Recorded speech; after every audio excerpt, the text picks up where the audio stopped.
तर जय जिजाऊ मित्रांनो, माझे नाव युवराज भारतचू आणि आपण हे जे बघताय ते जिजाऊ हायटेक नर्सरी डोलखेडा बुद्रुक तालुका जाफराबाद जिल्हा जालना या ठिकाणी आहोत. तर म्हणजे आपलंच आहे सगळं. तर आजचा व्लॉग आपण याच्यासाठी शूट करतोय की जे आपले शेतकरी मित्र आहेत ज्यांच्याकडे आंबे वगैरे आहेत, तर त्यांचा एक प्रॉब्लेम आहे की बुवा आमचा आंबा बाजरी एवढा झाला किंवा त्याच्यापेक्षा मोठा झाला, बोरी एवढा झाला की तो गळतो. तो का बरं गळतो, का त्याच्या मागे मुख्य कारण काय, तर आपण त्याच्याविषयी आज थोडंसं मार्गदर्शन करणार आहोत. तर आतापर्यंत आपल्या आंब्याची सेटिंग अशी झालेली आहे.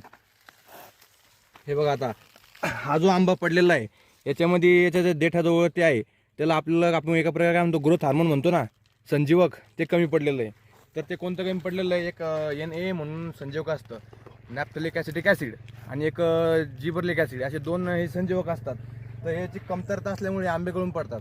तर आपण आता नुकतीच फवारणी घेतलेली आहे 3 दिवस अगोदर. ती फवारणी कोणती घेतलेली आहे, तर त्याच्यामध्ये आपण एक फंगीसाईड घेतलेलं आहे मॅनकोजेब, त्याच्यानंतर एक इन्सेक्टिसाईड घेतलं कारण की याच्यावर काही डंक वगैरे मारावं नाही म्हणून.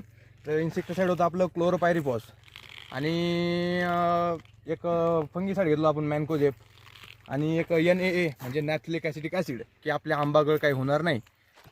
तर मग मित्रांनो, आपण आपल्या बागेतला फेरफटका सुद्धा मारूया. मी सध्या BSc ॲग्री फायनल इयरला आहे. सध्या माझा मॉड्यूल चालू आहे. तर आपण आपल्या बागेची सध्याची स्थिती अशी आहे की बागेचा म्हणजे विषय काय झालेला आहे माहिती आहे का, ह्या वर्षी आंबा हा कुठंच नाही राहिलेला जास्त. आणि आपल्या बागेत पप्पांनी त्यांनी जास्त काळजी घेतल्यामुळे आपल्याकडे आंबा आहे. हा जो आंबा आहे ना, हा काळू आंबा आहे. आंबा म्हणजे आपल्या पंचकृषीमध्ये खूप काय म्हणतो आपण, त्याचं नाव झालेलं आहे काळू आंबा म्हणून. बाजूला मिसळवाडी म्हणून गाव आहे, तिथला आंबा आहे हा. तर असे पंचकृषीतले भरपूर काही आंबे आपण इथं आणून लावलेले आहेत. आणि इकडे बघू शकतो आपण आंब्याचे वाढीचे मुख्य कारण काय आहेत. आता ह्या जे आंबे सेटिंग झालेली आहे ना, हा काळा क्षार दिसेल तुम्हाला बाहेरून, कारण त्याचं खोडच तेवढं स्ट्रॉंग आहे. जेवढं आंब्याला जास्त पाणी बसल तेवढा आंबा तुमचा जास्त लागेल. जेवढा आंबा काळा क्षार दिसल तेवढ्या आंब्याची सेटिंग चांगली होईल. आता हा जो आंबा आहे याचे जास्तीत जास्त आंबे झाडाला राहतील. आता एवढे तुम्हाला जे बारीक आंबे दिसत नाही, आता हे आंबे राहणार नाही. हे झाड स्वतः सोडून देईन, कारण की हे सुटणार आहे, जेवढं झाड झेपूच शकत नाही. सेटिंग चांगली झालेली आहे आंब्यांची यावेळेस. आपण बघू शकता, या इकडे आपण दुसऱ्या आंबे सुद्धा बघू. आंबे म्हणजे भरपूर काही वेगवेगळ्या जातीत लावलेले आहेत या बागेमध्ये आपल्या. हे झाड बघू शकता तुम्ही, वेगळे पानं सुद्धा वेगळे, पूर्णपणे वेगळे. हा आंबा आहे दशेरी, येतो भरपूर. हा याला गळ खूप कमी राहते, खूप चांगल्या क्वालिटीमध्ये येतो. आणि याचं वैशिष्ट्य काय माहिती का, हा थोडासा बारीक असतो, याची कोय सुद्धा बारीक असते, पण हा केशरपेक्षा गोड असतो. पण मग कमी आल्यामुळं थोडंसं हे होते त्याला, आंबेची साईज कमी असल्यामुळं. या इकडे अजून आपण दुसरा बघू. आता ह्या लाईनीमध्ये भरपूर दुसरे आंबे लावलेले आहेत. अशी साईज झालेली आहे आंब्यांची. एवढंच आंबा राहतो झाडाला, जास्त आंबा पण राहत नाही. हा आंबा बघा, आता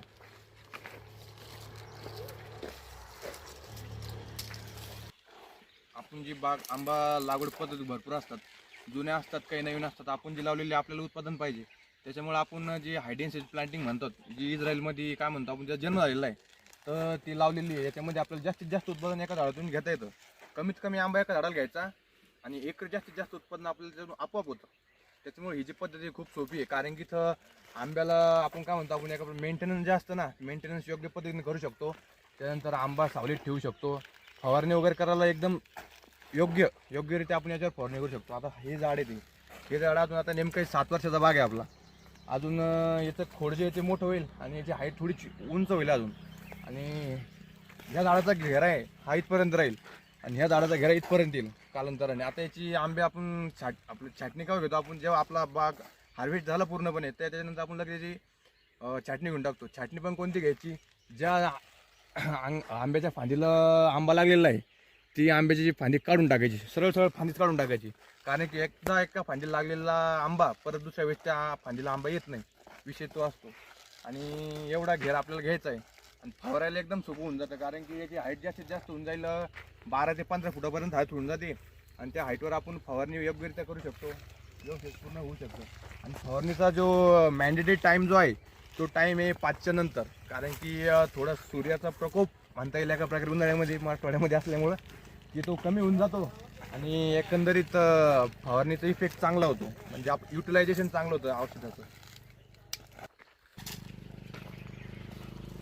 तर ह्या आंब्याची वाढ का बरं झालेली नाही आपण बघू शकता. हे जे फ्लोरिनेशन झालेले आहे काय म्हणतो आपण याला का प्रकार याला की गुच्छ जे आलेले आहेत फ्लोरिनेशन म्हणजे 2 प्रकारचे असतात. एक झाडाला असतो आणि एक जेव्हा आंब्याला आपण काय म्हणतो फुलोरा आलेला असतो तेव्हा एक पर्णगुच्छपणा किंवा फ्लोरिनेशन म्हणतो आपण त्याला. तो का बरं होतो की जे संजोग असतात ना झाडामध्ये ऑक्सिजनचं प्रमाण जास्त झालं की मग असा याच्यामध्ये हा डिसऑर्डर येतो.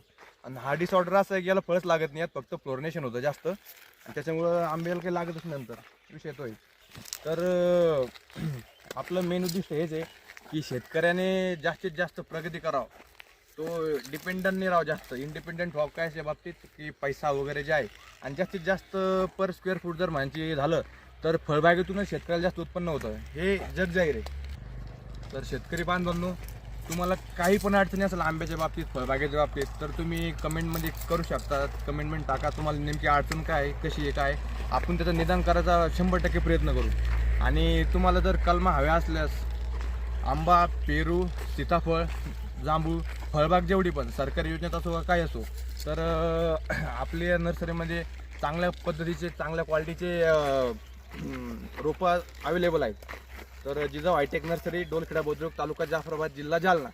मोबाईल नंबर आहेत 95 45 46 48 10 आणि 90 49 14 41 09. आपल्या व्हिडिओच्या शेवटी लिंकमध्ये आपण टाकून देऊ नर्सरीचं सर्व काही.